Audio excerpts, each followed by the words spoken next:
तो royal Enfield की जो सर्विस, इनफैक्ट मैं बाइक्स के बारे में भी बोलूँगा, उनके सर्विस के बारे में भी बोलूँगा कि ये जो है एक लव हेट रिलेशनशिप है।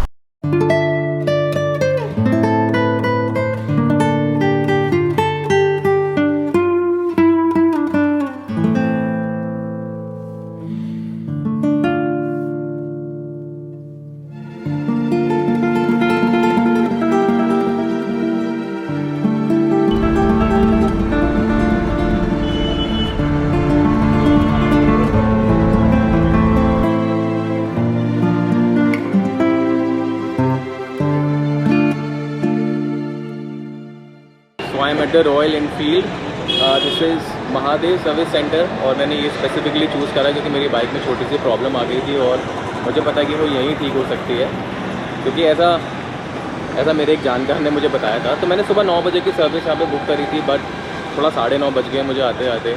और दूसरा ये भी एक स्पेसिफिक चीज़ है जो मुझे बाइक में परेशान कर रही है, तो मैंने सोचा सेकंड सर्विस हो ही रही है तो मैं सेकंड सर्विस पे उसको ठीक करा लेता हूँ। That is the most popular जो टिक टिक वाली साउंड आती है, जो टैपेट की साउंड होती है। अब पता नहीं वो टैपेट की साउंड है या किस चीज़ की साउंड है, but I have to get it fix today itself.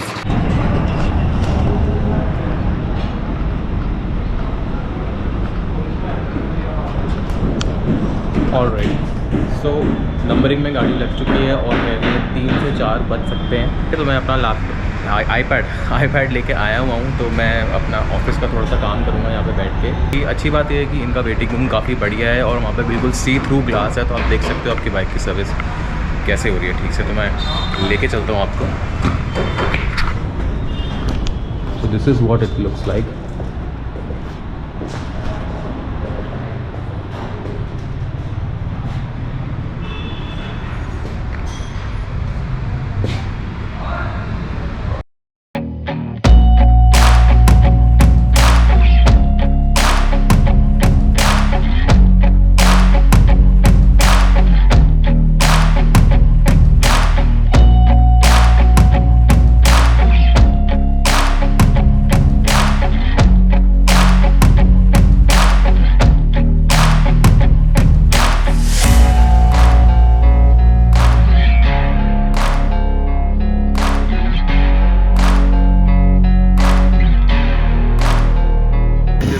अनंत, तो अनंत कैसी चल रही है बाइक, पता लग रहा है कुछ सर्विस के बाद?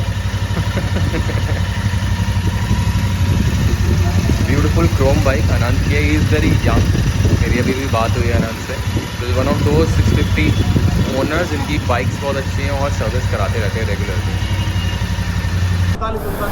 Okay,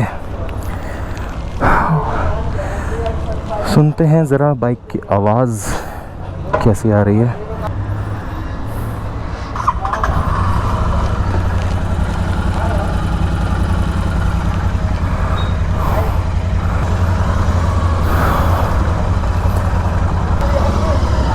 It's too hot. Okay.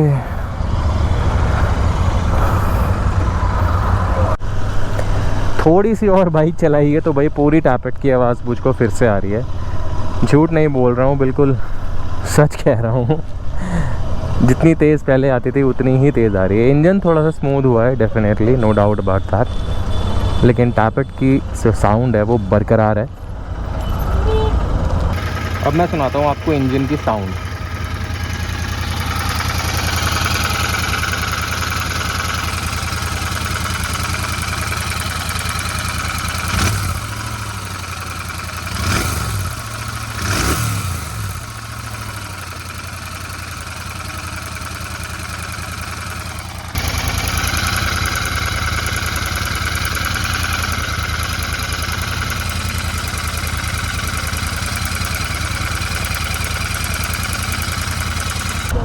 अनंत से जो मेरी बात हुई थी, actually he recognised my motorcycle जैसे ही मैंने शोरूम में एंटर किया था।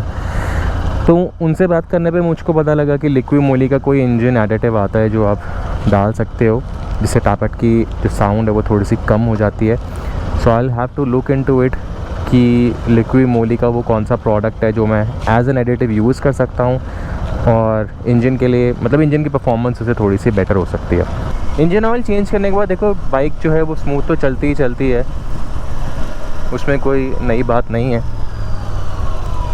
लेकिन बफिंग देख के मुझे मज़ा आ गया। बफिंग के लिए वैसे उन्होंने 1400 रुपीज़ चार्ज करें, ऑलमोस्ट 1400। 1400 मुझे थोड़े से ज़्यादा लगे बफिंग के जॉब के लिए, बट जितनी मुझे उम्मीद थी उससे अच्छी बफिंग करी उन्होंने, तो आई थिंक कि वो ठीक है। नॉट ओनली इंजन की बफिंग, उन्होंने साइलेंसर की भी बफिंग करी है, क्योंकि मैंने स्टॉक साइलेंसर लगा रखे हैं अभी अपनी बाइक के ऊपर। इंजन में कौन कौन से पार्ट्स उन्होंने बफ़ करे हैं ये मैं अभी बाइक रोकूंगा और कुछ सिनेमैटिक शॉट्स आपको दिखाऊंगा। ऊपर से इन्होंने ये जो पता नहीं क्या ऑयल लगाया है या वैक्स है, पता नहीं किस तरह की कोटिंग है, ये मुझे बिल्कुल पसंद नहीं आती, क्योंकि मेरी बाइक मैट है और ये ग्लॉसी दिख रही है। तो इनको ये चीज़ समझनी चाहिए कि ये जो वैक्स यूज़ कर रहे हैं वो ग्लॉसी वाला लुक ना दें। ये सारी बाइक्स के ऊपर एक ही पॉलिश लगा देते हैं, जबकि मेरे पास घर पे पड़ी है पॉलिश, वो मैट वाली पॉलिश है। सो हो सकता है कि मैं इसको रिमूव करके उसके ऊपर से लगाऊं, ताकि मेरी बाइक जो है ये इतनी ग्लॉसी ना दिखे। भाई मैंने कलर ये इसलिए ख़रीदा था क्योंकि मुझे मैट पसंद है, और इन्होंने देखना कैसे ग्लॉसी कर दिया है। सनशाइन नज़र आ रही है इसके ऊपर। ये वाला नोएडा का जो सर्विस सेंटर है हमारा, महादेव सर्विस सेंटर, यहाँ पे प्रॉब्लम ये है कि यहाँ पे ना डिमांड बहुत ज़्यादा रहती है। मतलब बहुत सारी बाइक्स मैं सुबह से देख रहा हूँ आ रही हैं जा रही हैं, आ रही हैं जा रही हैं, लेकिन ऐसा भी नहीं है कि ये लोग अंडर स्टाफ्ड हैं। कुछ मैकेनिक्स इनके बहुत अच्छे हैं। एक मैकेनिक से मेरी बात हुई तो वो काफ़ी डिसेंट, काफ़ी अच्छे तरीके से उन्होंने मुझे समझाया कि कैसे हो सकता है। मतलब टैपेट उन्होंने एडजस्ट करा है और अब साउंड नहीं आएगी, लेकिन फाइनली मुझे यही रियलाइज़ हुआ कि टैपेट भी एडजस्ट नहीं हुआ है उन्होंने से, क्योंकि मैं खिड़की से देख रहा था एक्चुअली। रॉयल एनफील्ड ने ये एक अच्छी बात करी है कि वहाँ पे सर्विस होते हुए देख सकता है कस्टमर, वहीं बैठा रहता है। तो मैं पूरी विंडो से देख रहा था क्या क्या मेरी बाइक में काम हो रहा है। मैं काम के दौरान उनको जाके डिस्टर्ब नहीं करता हूँ जनरली, क्योंकि मुझे पता है कि वो अभी करेंगे बाद में करेंगे, आपको पता नहीं होता। तो मैकेनिक को इरिटेट करने से बेटर है कि आप देखते रहो कि काम क्या हो रहा है, और अगर काम ना हो तब आप उनको बताएं कि भाई इसमें ये काम नहीं हुआ है। सो मैंने देखा था कि टैपेट एडजस्टमेंट उन्होंने नहीं करी, क्योंकि उसके लिए हेड खोलना पड़ता है। इंजन का जो हेड होता है बेसिकली, शायद वही कहते हैं, तो उसको खोलते हैं और उसमें टैपेट एडजस्ट करते हैं, जितना मैंने देखा है। सो उन्होंने वो सब नहीं किया, ठीक है। और मुझे लगा शायद मुझे ही गलत इन्फॉर्मेशन होगी या आधी इन्फॉर्मेशन होगी, तो मैंने उनको नहीं डिस्टर्ब करा। बट अभी जब मैं बाइक चला रहा हूँ और टैपेट की आवाज़ जो है इतनी क्लियर साउंड आ रही है उसकी, टक टक टक टक टक टक टक टक, तो मुझे लगता है उन्होंने सच में एडजस्टमेंट नहीं करी और मुझे गोली दी है बहुत बड़ी। एक्चुअली टैपेट की जो साउंड है, कुछ लोग कह रहे हैं कि इट्स वेरी नॉर्मल, क्योंकि मैंने इंस्टाग्राम और यूट्यूब पे भी सर्च किया था, कमेंट्स में भी जाके मैंने पढ़ा, फोरम्स पे भी देखा था रॉयल एनफील्ड के, तो बहुत सारे लोगों ने लिखा हुआ है कि ये भाई काफ़ी नॉर्मल सी चीज़ है, ठीक है, और ये साउंड आती ही आती है। लेकिन मैं पर्सनली इस चीज़ से एग्री नहीं करता हूँ, क्योंकि जब आप नई बाइक ख़रीदते हो, ये वाली जो साउंड है ये अब जाके आई है मेरी बाइक में करीबन 4 महीने के बाद। मुझको ये भी पता है कि इंजन में वेयर एंड टेयर होता है हर सेकंड जो है। जब भी आप अपनी बाइक को ऑन करते हो, चलाते हो, ऑफ करते हो, तो इंजन जो है थोड़ा थोड़ा डिप्रिशिएट होता है, उसके वेयर एंड टेयर होता है। ये चीज़ भी मैं समझता हूँ, लेकिन वो चीज़ फिक्स भी करी जा सकती है, ठीक है, नए पार्ट्स लगा के एडजस्टमेंट करके फिक्स करी जा सकती है।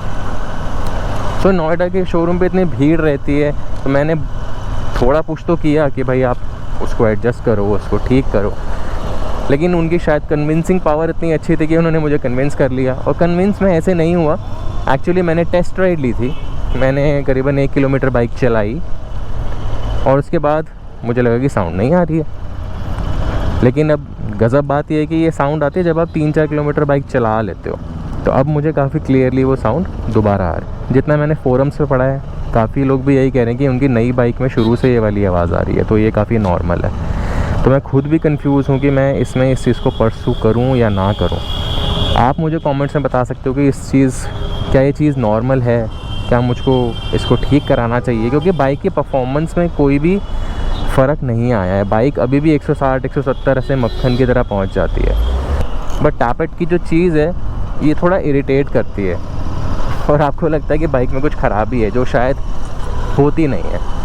My bike is absolutely new. अगर आप देखोगे 2800 किलोमीटर चली है सिर्फ अभी तक। तो मैं अभी कोई इंजन से रिलेटेड काम, मैं खुद भी नहीं चाह रहा कि इसका इंजन खुले, इसकी जो गैस किट होती है फिर दोबारा डले, क्योंकि वो नई जैसी कंडीशन नहीं हो पाती कभी भी। तो इसलिए मैंने अभी छोड़ा है कि ठीक है, मैं नेक्स्ट सर्विस में थोड़ा सा इसको करा के ही जाऊँगा। फिर फ़नी बात ये है कि रॉयल इनफील्ड के कुछ मैकेनिक्स ये दावा करते हैं कि सर ये तो बड़ा इंजन है, 650 सीसी का इंजन है, इतना तो होता ही है इसमें। तो ये मेरे को थोड़ी सी ना स्टूपिडिटी वाली बातें लगती हैं। ऐसा लगता है कि आप काम से पल्ला झाड़ रहे हो। तो ये चीज़ मुझे अच्छी नहीं लगती, और उस चीज़ को ठीक कराने के लिए आपको उनके पीछे पड़ना पड़ता है। देखो ठीक है, आप पैसे भी पूरे पे कर रहे हो तो आप अपनी बाइक को पूरी तरीके से ठीक कराओ।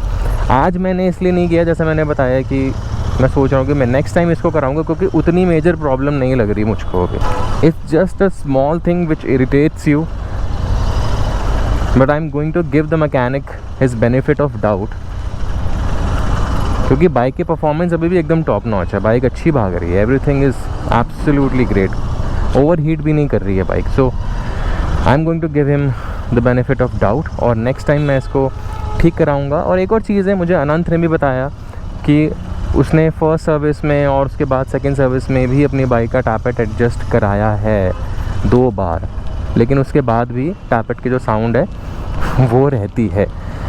और जो वैल्यूएबल इन्फॉर्मेशन उसने मुझको दी थी वो जैसे मैंने बताया कि लिक्वी मोली का जो एडिटिव है वो मैं ऐड करूँगा, but first I will have to study about it कि वो क्या है। लिक्वी मोली के प्रोडक्ट्स तो भाई इंटरनेशनली एक्लेम्ड हैं, डेफिनेटली अच्छा ही प्रोडक्ट होगा, लेकिन वो कितना डालना है, कितना अमाउंट में डालना है, वो मुझको एक बार देखना पड़ेगा। सो कॉस्ट के बारे में एक बार बात कर लेते हैं। 1400 जो है वो मैंने बफिंग के दिए हैं, और टोटल कॉस्ट जो मैंने देखी वो मुझको पड़ी 3800 समथिंग, ऑलमोस्ट आप 4000 लगा लो। एक और चीज़ मैं आपको बताता हूँ रॉयल इनफील्ड के शोरूम से रिलेटेड, सर्विस सेंटर से रिलेटेड। बेसिकली मैंने फ़र्स्ट सर्विस कराई थी श्रीजी ऑटोमोबाइल्स पे, जहाँ पे मुझे काफ़ी सारे पार्ट्स मिले अपनी बाइक के जो आउट ऑफ स्टॉक थे बहुत जगह। वो मुझे काफ़ी अच्छा लगता है और वहाँ के लोग भी मुझे अच्छे लगते हैं, लेकिन उनसे पता नहीं क्या गलती हुई कि फ़र्स्ट सर्विस का डेटा ही नहीं है मेरी बाइक का। मैंने फ़र्स्ट सर्विस कराई थी वहाँ पे नवंबर में 2021 में, नवंबर 2021। लेकिन जब मैं कल शाम को रॉयल इनफील्ड की सर्विस बुक कर रहा हूँ अपनी बाइक के लिए, तो उसमें हिस्ट्री में आ रहा है नो सर्विस, और लिखा हुआ आ रहा है सर्विस ड्यू ऑन 22 नवंबर। तो ये गलतियाँ जो है ना, ये थोड़ा सा इरिटेट करती हैं। अब मैंने यहाँ पे जाके बोला भैया सेकंड सर्विस है मेरी बाइक की, वो कह रहे हैं सर आपकी तो फर्स्ट सर्विस ही नहीं हुई है अभी तक। मैं कहा यार मैंने करा रखी है, वो तो अच्छा हुआ मैंने यूट्यूब वीडियो डाला है उसका, वरना तो उसका कोई एविडेंस ही नहीं है। सो ये छोटी छोटी गलतियाँ भी होती हैं, जो बड़ी गलती भी हो सकती है किसी के लिए, क्योंकि आप जब बाइक सेल करते हो तो आप के रिकॉर्ड्स में होता है कि आपने कब कब सर्विस कराई है। So this is a major blunder. तो रॉयल इनफील्ड की जो सर्विस, इनफैक्ट मैं बाइक्स के बारे में भी बोलूँगा, उनके सर्विस के बारे में भी बोलूँगा कि ये जो है एक लव हेट रिलेशनशिप है। इनकी बाइक्स बहुत अच्छी भी हैं, लेकिन उनमें बड़ी बड़ी खामियां भी हैं। इनकी सर्विस बहुत अच्छी है, इनके पार्ट्स बहुत अच्छे हैं, लेकिन पार्ट्स महंगे हैं, और सर्विस में भी कुछ कुछ खामियां निकल के आती हैं बार बार। तो जिस हिसाब से ये अपनी बाइक्स के रेट्स बढ़ा रहे हैं और पार्ट्स एक्सेसरीज़ के रेट्स बढ़ गए हैं इतने ज़्यादा, उस हिसाब से अपनी सर्विस पे भी थोड़ा सा काम करना चाहिए इनको। ओवरऑल अगर मैं आज की जो सर्विस हुई है मेरी बाइक की, उसको अगर मैं रेटिंग देना चाहूँ तो मैं आउट ऑफ 10 इसको दूंगा 7, not more than that. 7 is good enough. अब मैं क्या बोलूँ मुझे अभी भी ऐसे ही लग रहा है कि मेरी बाइक जो पहले थी सर्विस से पहले वैसी ही चल रही है, बस इंजन थोड़ा सा स्मूथ चल रहा है, और कुछ भी नहीं, और कुछ भी नहीं। बाकी सब कुछ वैसे का वैसा ही है। टैपेट की साउंड भी वैसे ही है। हाँ डेफिनेटली मेरी बाइक सुंदर हो गई है, इंजन बफिंग करी बंदे ने बहुत अच्छी, that is a different thing, but mechanically मेरी बाइक अभी भी वैसी ही चल रही है। ओके तो मैंने बाइक यहाँ पे रोक ली है, और आप देख सकते हो कि जो बफिंग हुई है वो बहुत ही प्यारी बफिंग हुई है। साइलेंसर को देखोगे तो बिल्कुल मिरर की तरह दिख रहा है ये, और इंजन का जो ये पूरा पार्ट है, इसको जो भी कहते हैं, इसको ढंग से उन्होंने बफ करा है। और इंजन का जो ये हेड है, जो उस टिक टिक की आवाज़ के लिए खोलना था उनको, जो टैप पट होता है वो यहीं पर होता है, इसको उन्होंने बफ तो कर दिया है, लेकिन इसको खोल के एडजस्टमेंट कुछ भी नहीं करी है। इस साइड से भी अगर देखें तो पूरा इंजन जो है आपको चमकता हुआ दिखेगा।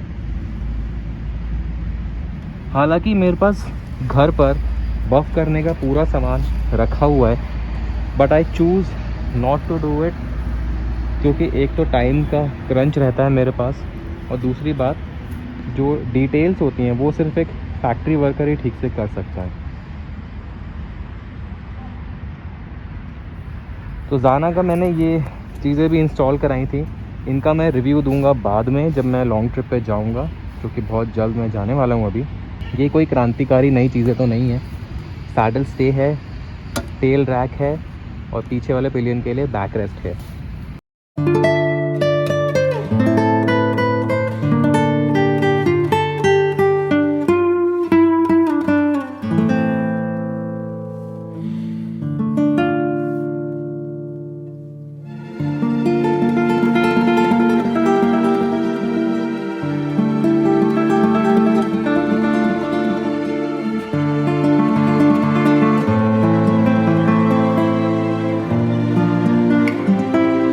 तो इस वाले वीडियो को तो मैं यहीं पे करता हूँ ख़त्म, क्योंकि इससे ज़्यादा बात करने की ज़रूरत है नहीं। रॉयल एनफील्ड जा रहे हो तो थोड़ा दिल पक्का करके जाना कि सारा काम हो भी सकता है और सारा काम नहीं भी हो सकता।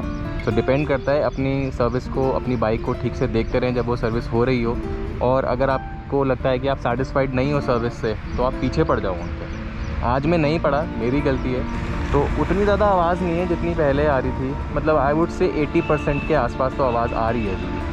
तो पहले मैं ट्रिप करके आऊँगा, क्योंकि बाइक की जो परफॉर्मेंस है खुद की वो बिल्कुल 100% आ रही है। उस आवाज़ से बाइक की परफॉर्मेंस पे कोई फ़र्क नहीं पड़ा। तो पहले मैं ट्रिप करके आऊँगा और उसके बाद मैं देखता हूँ कि क्या करना है। All right then, I will see you in the next video. अगर आपको ये वीडियो सही लगता है तो आप लाइक कर सकते हो, सब्सक्राइब कर सकते हो, और बेल आइकन तो आप दबा ही देना ताकि अपडेट आपको मिलती रहे। अभी 10 चीज़ें मुझे और भी इंस्टॉल करानी है बाइक में ट्रिप से आने के बाद। Definitely I will see you later. Happy riding and have a safe ride.